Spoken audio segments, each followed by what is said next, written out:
Okay, what I'm doing here, I still have my full tension on the stretcher bar. This is all still loose on this side of my stretcher bar where I'm getting ready to tie off. I probably should have taken out one more row of these vertical wires, but I'm gonna leave it. I don't care that much. When I get it pulled tight, it's probably gonna cover. You know, I'm at such a steep angle that I don't know if you can get it perfect. I don't know. I don't care about looking perfect. I mean, that's purely a cosmetic thing.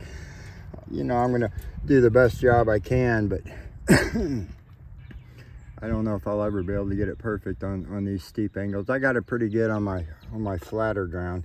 But anyhow, what I'm gonna do here, I've put a vice grip on this bottom wire, and what I'm gonna do, I'm gonna put it around, and I'm gonna use this vice grip to pull and get as much of this tension out of here. It doesn't take much. I'm gonna get as much of that tension out of here as I can, and then I'm gonna pull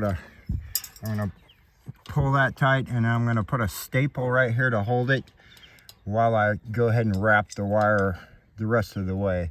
So I'll show you that. I'll do that on each one. You want to be really careful when you put your vice grips on there, because if you notice this wire starting to bend right there, it doesn't take much, and you'll just snap the end of your wire off, and then you'll have a mess because you won't have enough room to wrap all the way around your post if you break that wire short.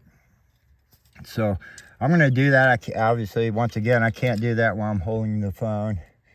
I'm too cheap to buy a tripod, so you're going to have to deal with this, but you'll get the idea. It just isn't going to be pretty video quality. But again, I'm going to pull this tight, as tight as I can get it by hand, and I'm going to put a staple in it. You don't have to worry about getting it, you know, guitar string tight. When you take your tension off your come-alongs, the little bit of slop you have in this couple of feet of fence is going to get absorbed up into the rest of the fence, and you'll be okay. So we'll see when I'm all.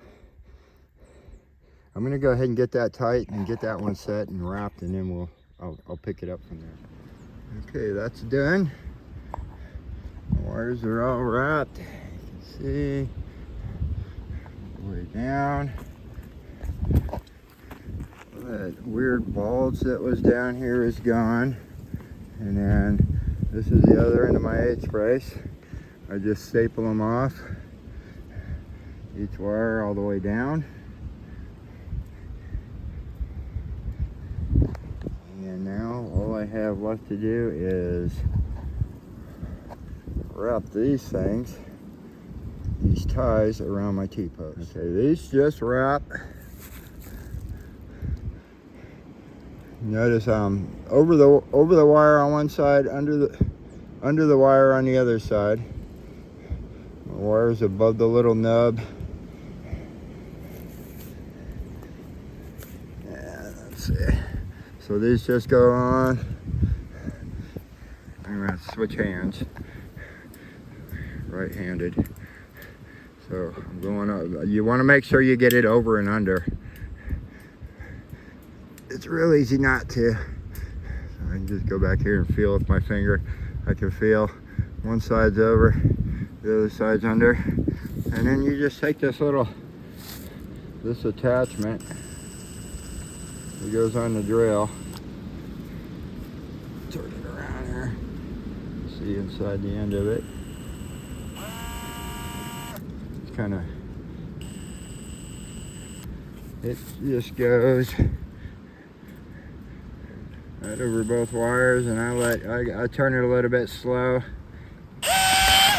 Hit it. I'm not going to leave a link for these in the description. I'm not sure. It's some off-the-wall company on Amazon that sells these.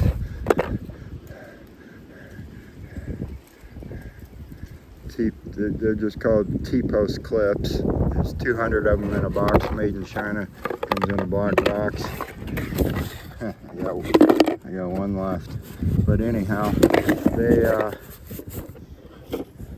it says they're stainless steel. I don't know, they feel like aluminum to me, but it said in the description they're stainless steel. Either way, stainless steel or aluminum, they won't rust, they hold. The only thing I don't, and then this tool that goes into your drill chuck, you have to buy that separately. But I think that tool was like $7, and I don't remember how much a box of these were. They're not very much. But one thing I don't like about, I don't know if it's the tool or these clips, but it breaks these little ends off and leaves them on the ground. So you want to make sure you get those picked up. But it only does it to half of it. So you see here, it only breaks off half of it. So you got this other half to deal with. It's barely on there, so it will fall and break off, but just give it a couple grips with the pliers. And then I like to fold these in so they're not sticking out. I'm not going to snag myself on them. So again, that's where these pliers come in really handy for bending these things over. I just go ahead and grab like that. I bend it down. That doesn't quite get it all the way. So then I can just come in with these pliers like this. I'm trying to do this one hand, it's not easy. Come in with one hand like this. I got one part of the plier around the T-post, the other part on there. If I can do it with one hand, and then just squeeze them in, and then they're not sticking out. So when you're walking by, you're not brushing into them. And then, yeah, I guess some guys will skip every other wire and then do the opposite on the next post up. These things are cheap. They're easy to put on. So I just do every wire. The more the better. It's one of those more the better things. So that's going to conclude me for pulling the fence wire. In my next part, we're going to put in the gate and we're going to put in a farm latch. I think I'm going to go with a two-way gate. So that'll be a little more interesting to see. But I'm going to put in a gate and a farm latch, and then that'll conclude my series of installing fence. And I have to apologize. I was going to stitch on my little clips together, and I noticed that I lost the video footage, or maybe I didn't hit record. I'm pretty sure I did, but I think I somehow deleted or lost the footage where I show taking the fence stretcher off, and also what I use these two boards for. So what I'm using, I'm not going to put the fence stretcher back on. You'll figure that out. You just tap the wedges back out with the hammer after you get the fence wrapped. But for these, you're going to have high spots and low spots. You're going to have, if you remember, this section of fence was sagged down and bowed out way down here. And you could try to grab it by hand and pull it up, but it's going to be really hard to do. So that's where I put these two boards in. I lay this one board over my bottom wire, and then I place the top of this board up underneath that wire out at an angle.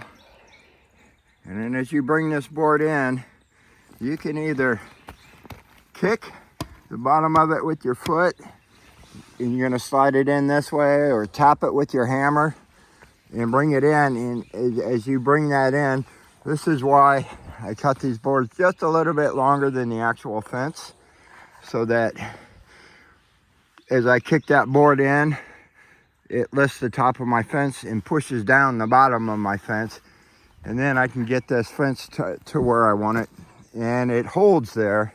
So I can go ahead and wrap my ties around my post, or put my staples in the wooden post. You can see I still got a little bit of a wrinkle down there. But if you remember in the video how bad this area was, because I'm going completely horizontal and then kicking right at that post, that end of my H-brace, and then all of a sudden kicking down. This is about a 40-45 degree angle here, so it's pretty steep to So there's a little bit of fence bunched up here, but it's not too bad. I mean, it's livable. So I'm gonna clip or edit this little section in. It's gonna be kind of out of place, but that's the best I could do for you.